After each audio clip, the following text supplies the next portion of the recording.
Assalamualaikum warahmatullahi wabarakatuh. Selamat pagi, salam sejahtera bagi kita semua.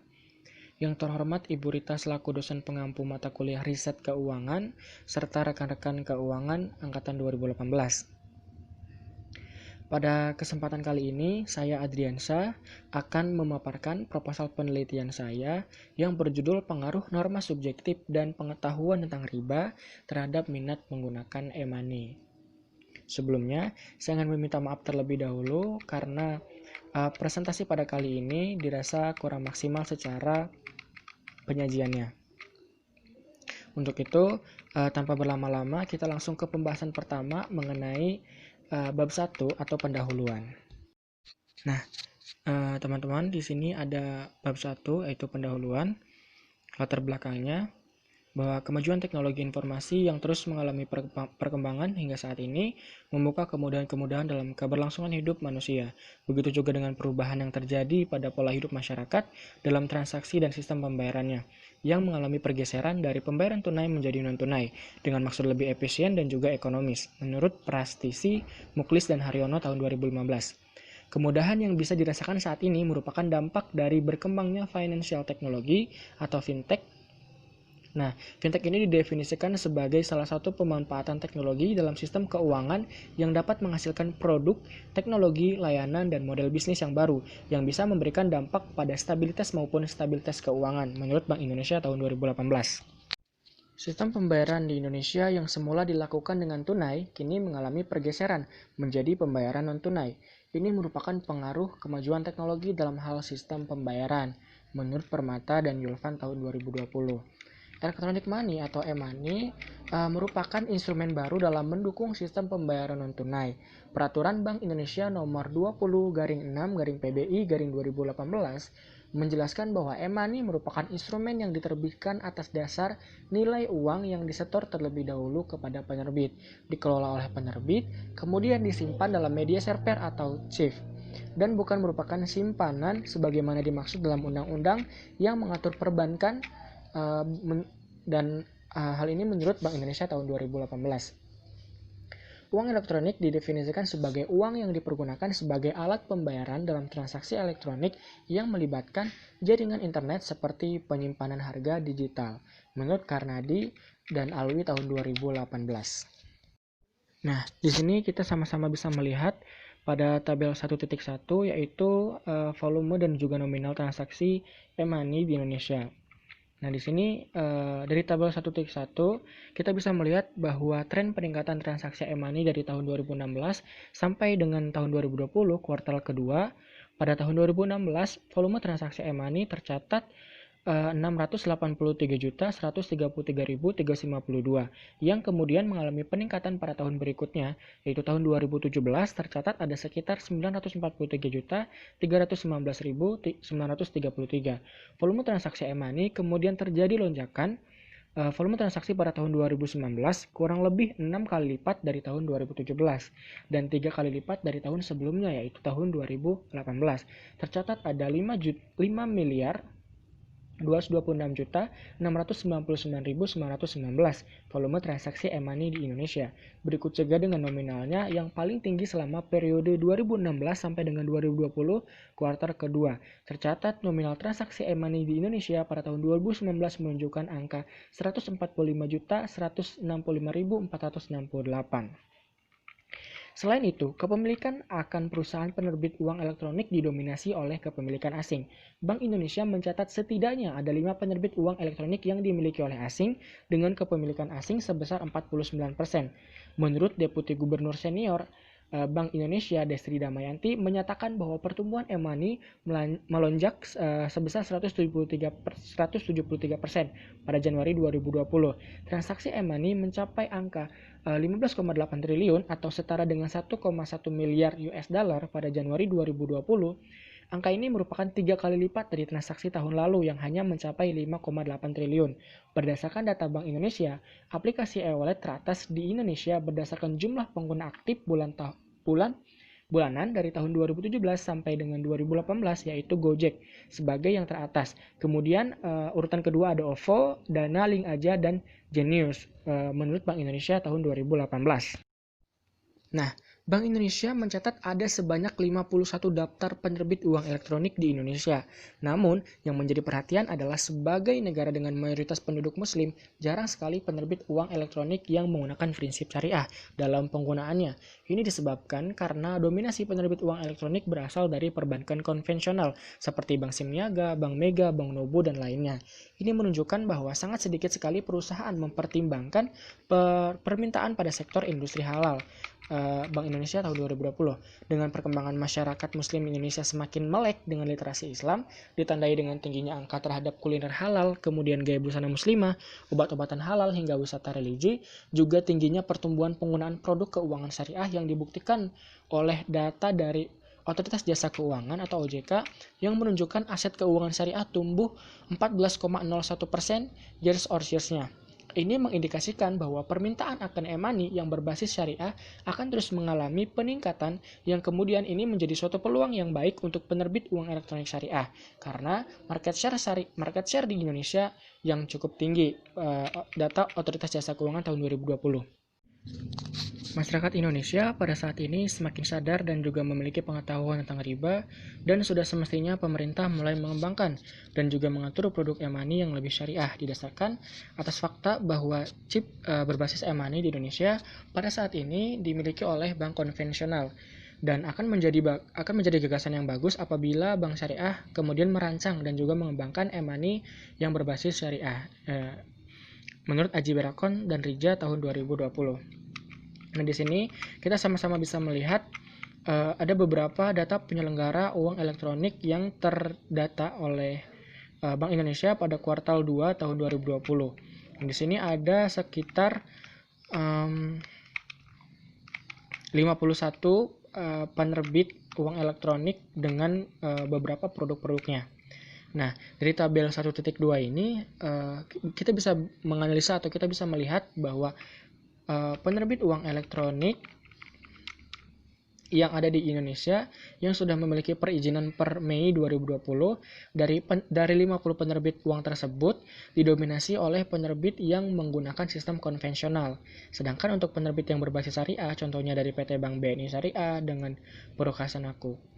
Nah, dengan maraknya e-money pada masyarakat Indonesia dengan dibarengi dengan kepedulian masyarakat mengenai riba, akibatnya masyarakat membuat komunitas-komunitas tertentu seperti komunitas anti riba, masyarakat tanpa riba, dan masih banyak komunitas lainnya.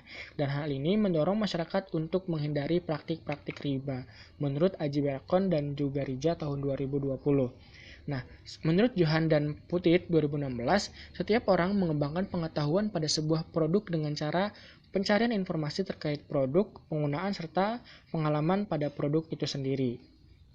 Nah, beberapa penelitian yang merujuk pada penelitian saya atau sebagai dasar penelitian saya adalah seperti penelitian yang dilakukan oleh Aji Berakon dan juga Rija, yaitu mengenai e-money, telah membuktikan bahwa norma subjektif terbukti secara signifikan terhadap intensi menggunakan e-money. Kemudian pengetahuan tentang riba ditemukan secara negatif memoderasi hubungan antara kemudahan pengguna dan niat menggunakan e-money. Nah, penelitian yang dilakukan oleh Permata dan juga Yulpan tahun 2020 dari penelitiannya ini menunjukkan bahwa norma subjektif dan juga manfaat memiliki pengaruh terhadap minat menggunakan e-money. Sedangkan kegunaan dan keamanan tidak memiliki pengaruh terhadap intensi menggunakan e-money. Nah, penelitian yang selanjutnya yaitu dari Rahmatika dan juga Fajar tahun 2019 yang juga sudah membuktikan bahwa minat menggunakan e-money dipengaruhi oleh faktor sikap, norma subjektif, persepsi, kontrol perilaku, kebermanfaat, dan juga kemudahan. Nah, selanjutnya penelitian dilakukan oleh Zulkarnain Alwi pada tahun 2018 yang menunjukkan hasil penelitiannya yang bahwa minat penggunaan uang secara signifikan dipengaruhi oleh persepsi manfaat, sikap, kontrol perilaku, kemudian penggunaan, dan juga norma subjektif. Nah, Arianto tahun 2018 yang melakukan penelitian yang berkaitan dengan e-money juga menunjukkan bahwa hasil penelitiannya bahwa attitude, kemudian subjective norm atau dan juga perceived behavioral memiliki pengaruh signifikan terhadap penggunaan e-money. Nah, penelitian selanjutnya itu dari Ayudhya dan juga Wibowo pada tahun 2018 yang juga sudah membuktikan bahwa sikap serta pengendalian perilaku perspektif berpengaruh positif terhadap niat menggunakan e-money. Sedangkan norma subjektif terbukti tidak berpengaruh. Namun, khusus untuk responden yang tinggal di desa, variabel norma subjektif justru memiliki pengaruh. Sedangkan variabel pengendali perilaku perspektif tidak berpengaruh terhadap niat. Tidak terbukti memoderasi variabel yang ada di Theory of Planned Behavior. Nah, berdasarkan uraian di atas, penulis berminat untuk melakukan penelitian dengan melakukan penelitian yang berjudul Pengaruh Norma Subjektif dan juga Pengetahuan tentang Riba terhadap minat menggunakan e-money pada mahasiswa Universitas Sultan Ageng Tirtayasa. Nah, selanjutnya di sini ada rumusan masalahnya. Nah, berdasarkan uraian pada latar belakang yang tadi saya sudah jelaskan dan juga sudah paparkan, maka permasalahan dalam penelitian ini dapat diidentifikasikan sebagai berikut. Yang pertama, apakah norma subjektif berpengaruh terhadap minat menggunakan e-money pada mahasiswa Universitas Sultan Ageng Tirtayasa? Dan yang kedua, apakah norma subjektif berpengaruh terhadap minat menggunakan e-money pada mahasiswa Universitas Sultan Ageng Tirtayasa? Nah, selanjutnya di sini ada tujuan penelitian. Tujuan yang ingin dicapai pada penelitian ini atau tujuan saya melakukan penelitian ini adalah yang pertama, untuk memberikan bukti empiris mengenai pengaruh norma subjektif terhadap minat menggunakan e-money pada mahasiswa Universitas Sultan Ageng Tirtayasa. Dan tujuan yang kedua adalah untuk memberikan bukti empiris mengenai pengaruh pengetahuan tentang riba terhadap minat menggunakan e-money pada mahasiswa Untirta. Dan untuk manfaat penelitiannya, di sini ada manfaat akademik dan juga manfaat praktik. Yang pertama itu ada manfaat akademik, yaitu diharapkan penelitian ini dapat menambah ilmu pengetahuan sehingga dapat memajukan ilmu pengetahuan mengenai sistem pembayaran di Indonesia, terutama mengenai e-money. Nah, untuk manfaat praktiknya, diharapkan penelitian ini dapat memberikan kontribusi atau tambahan referensi pada pengembangan teori, terutama dalam hal aktivitas ekonomi mengenai sistem pembayaran yang ada di Indonesia, terutama dalam hal transaksi dengan menggunakan e-money atau electronic money. Oke teman-teman, di sini selanjutnya ada bab 2 yaitu tinjauan pustaka. Dan untuk telaah teorinya di sini saya mencantumkan beberapa definisi dari penelitian terdahulu mengenai norma subjektif, kemudian pengetahuan tentang riba dan juga minat menggunakan e-money-nya itu sendiri. Nah, langsung saja. Ini yang pertama ada norma subjektif. Subjective norm atau norma subjektif ialah pengaruh sosial di sekitar individu mengenai sebuah persepsi yang menimbulkan sebuah harapan untuk melakukan atau tidaknya perilaku tertentu. Menurut Ramdhani tahun 2016.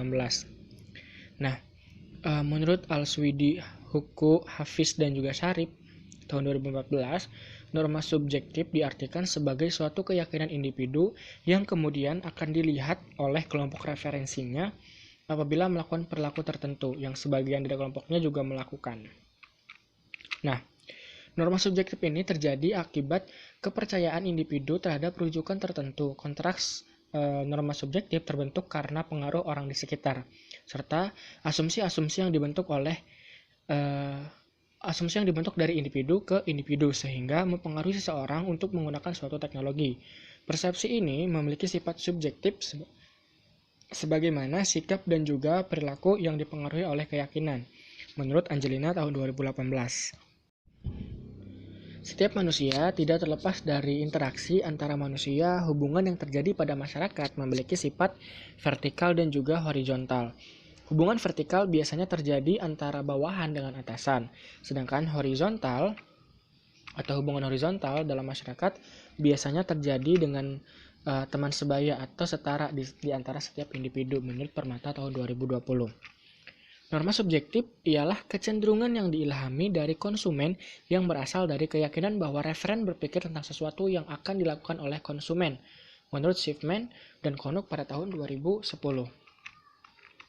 Nah, itu tadi penjelasan atau definisi mengenai norma subjektif. Nah, selanjutnya di sini ada pengetahuan tentang riba.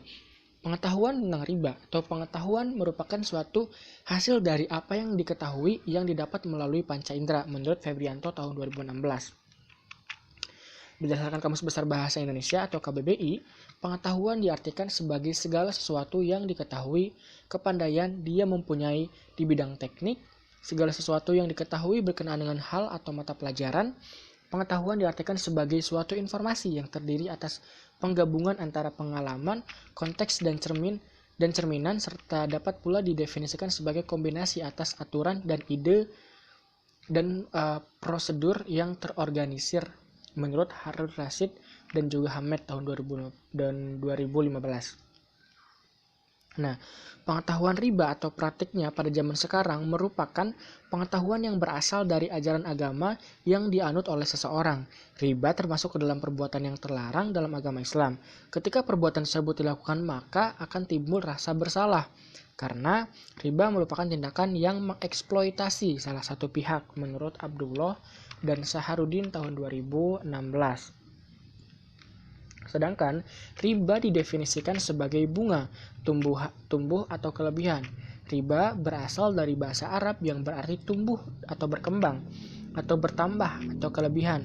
Ahmad Hasan tahun 2007. Menurut Lestianawati dan juga Raharjo pada tahun 2020, riba terjadi akibat dua sebab, yaitu riba yang disebabkan karena hutang piutang dan juga riba yang muncul atau disebabkan akibat proses jual beli.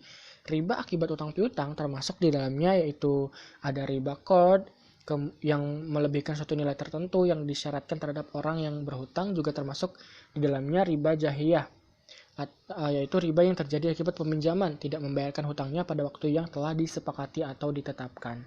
Kemudian riba yang disebabkan akibat jual beli termasuk di dalamnya ada riba fad, yaitu riba terjadi akibat pertukaran barang yang sesama atau sejenis namun memiliki nilai atau takaran yang berbeda.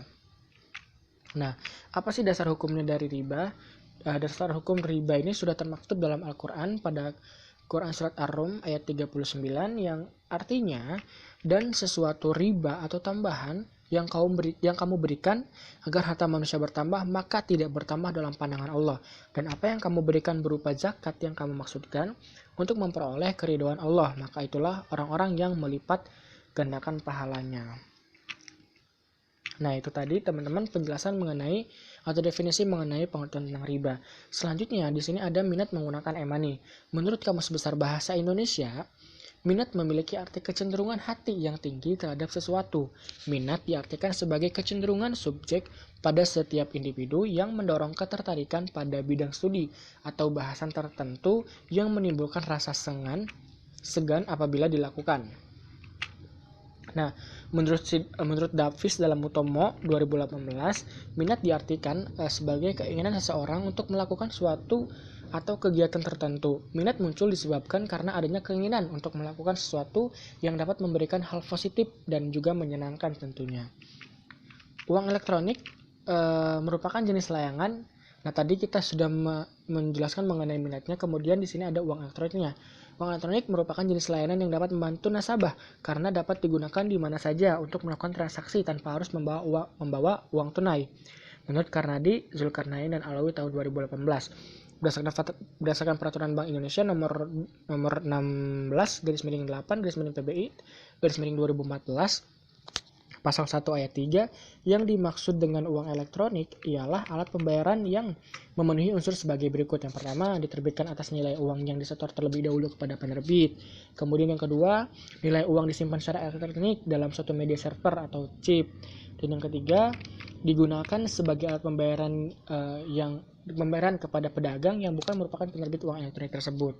Dan yang terakhir, nilai uang elektronik yang dikelola oleh penerbit bukan merupakan simpanan sebagaimana dimaksud dalam undang-undang yang mengatur perbankan.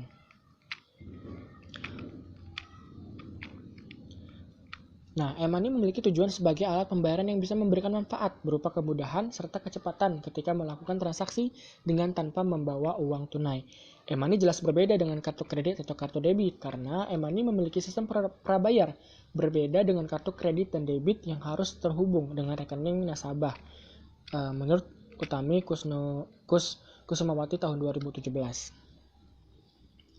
Nah, di sini selanjutnya ada penelitian terdahulu. Nah, di sini teman-teman bisa melihat dari tabel 2.1 ini ada beberapa hasil penelitian yang saya jadikan sebagai dasar atau bahan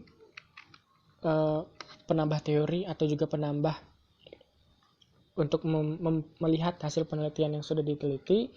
Di sini ada 10 kalau tidak salah, saya mencantumkan hasil penelitian terdahulu, yaitu ada yang pertama dari Meliani, L dan juga Indriani pada tahun 2013 dengan judul penelitiannya Adoption Behavior of E-Money. Untuk variabel penelitiannya itu untuk independennya ada manfaat, keamanan, pertimbangan bank, dan untuk variabel dependennya ada niat menggunakan e-money. Dan hasil penelitiannya menunjukkan bahwa hanya persepsi keuntungan yang mempengaruhi pelanggan, sedangkan persepsi risiko dan keamanan tidak mempengaruhi niat menggunakan e-money. Nah, penelitian yang kedua dari Utami dan juga Kusumawati dengan judul penelitiannya faktor-faktor yang mempengaruhi minat menggunakan e-money, studi pada mahasiswa STIE Ahmad Dahlan Jakarta. Untuk variabel independennya yaitu kegunaan, kemudahan dan keamanan, dan untuk defendennya yaitu minat menggunakan e-money. Nah, hasil penelitiannya menunjukkan bahwa variabel kegunaan, kemudahan, keamanan serta secara simultan berpengaruh terhadap minat mahasiswa menggunakan e-money. Nah, penelitian yang ketiga ada dari Arianto, yaitu pengaruh attitude, subjective norm, dan perceived behavioral control terhadap repurchase intention e-money. Sebagai variabel independennya yaitu ada attitude, kemudian subjective norm, and perceived behavioral. Dan untuk dependennya yaitu ada repurchase intention e-money. Dan untuk hasil penelitiannya menunjukkan attitude, subject norm, dan perceived behavioral memiliki pengaruh signifikan terhadap menggunakan e-money.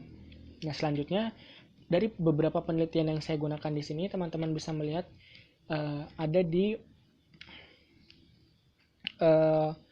Word yang saya share di grup WhatsApp. Nah, selanjutnya di sini ada pengembangan hipotesisnya. Nah, untuk pengembangan hipotesisnya yang pertama yaitu mengenai pengaruh norma subjektif terhadap minat menggunakan e-money. Aji Berakon dan Rija menyatakan bahwa norma subjektif memiliki implikasi terhadap minat menggunakan e-money pada masyarakat atau kesediaan untuk menggunakan e-money pada generasi Z di Indonesia secara signifikan dipengaruhi oleh norma subjektif. Norma subjektif merupakan kecenderungan yang diperoleh oleh seseorang konsumen dengan keyakinannya jika referen berpikir tentang sesuatu yang dilakukan oleh konsumen. Referen diartikan sebagai kelompok yang ada di sekeliling konsumen yang dapat mendorong individu tersebut mengambil sikap. Kemudian referen juga dapat berupa anggota keluarga, kemudian teman, sahabat, atau bawahan. Dan seorang ahli ketika seorang nasabah meyakini bahwa referen itu penting dari kelompok tersebut, maka akan meningkatkan minat nasabah menggunakan e-money. Perilaku ditentukan oleh niat ditentukan oleh norma subjektif menurut Utomo 2018.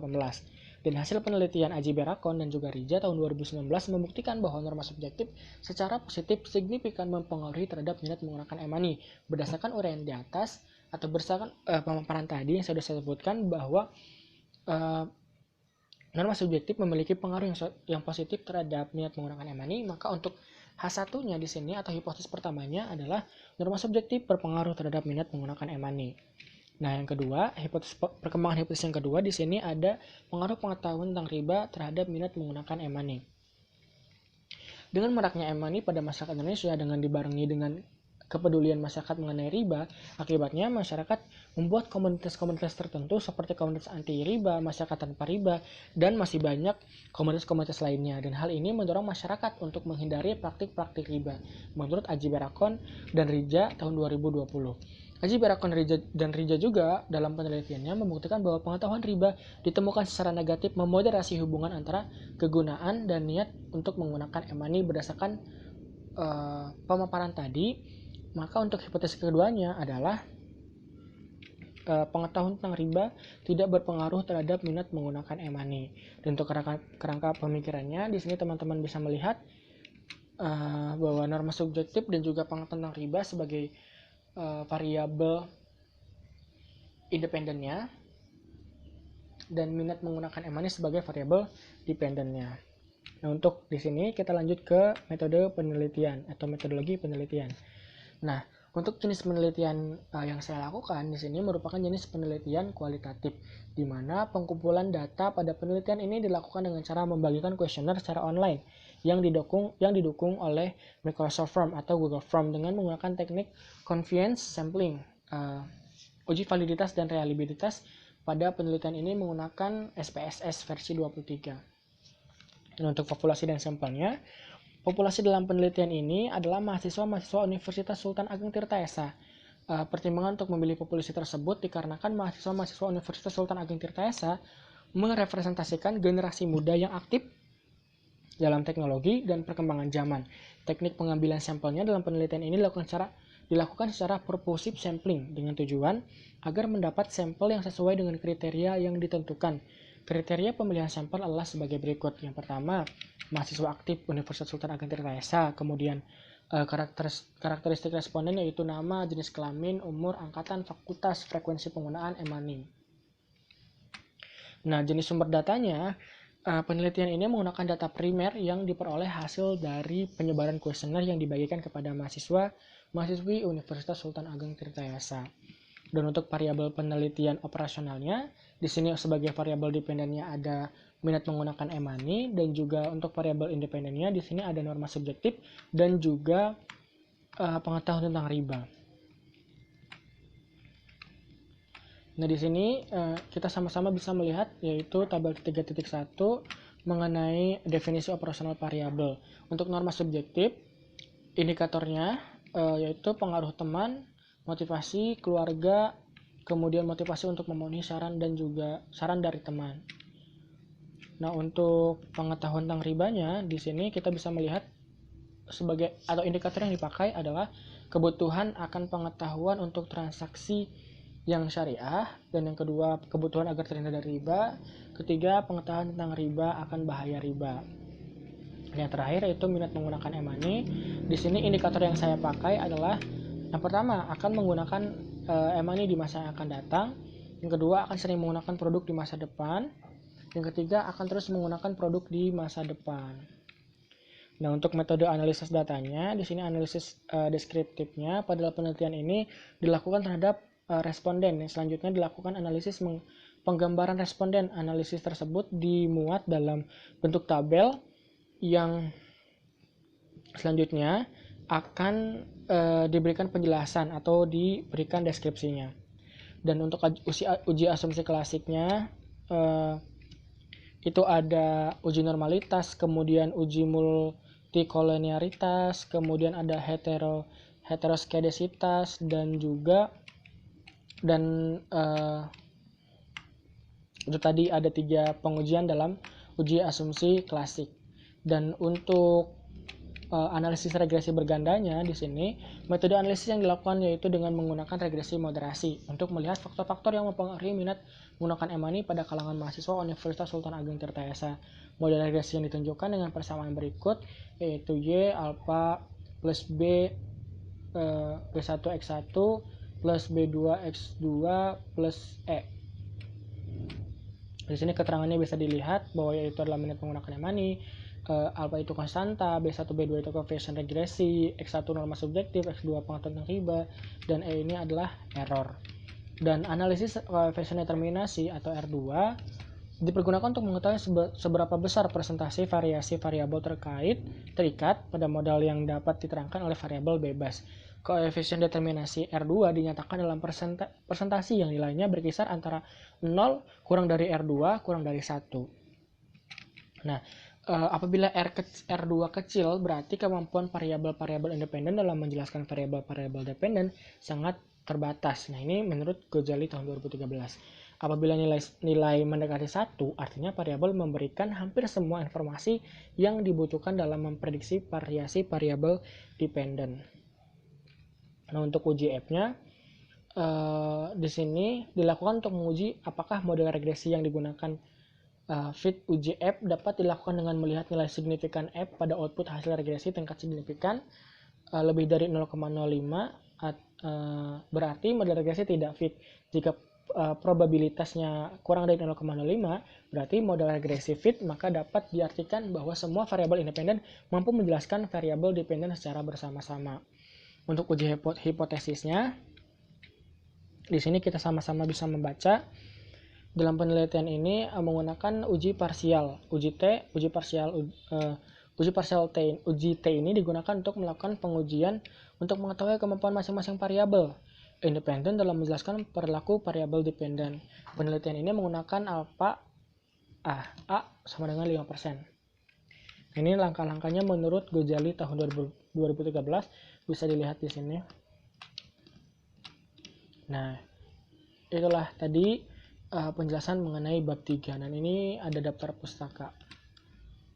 Yang bisa teman-teman cek di proposal yang sudah saya share.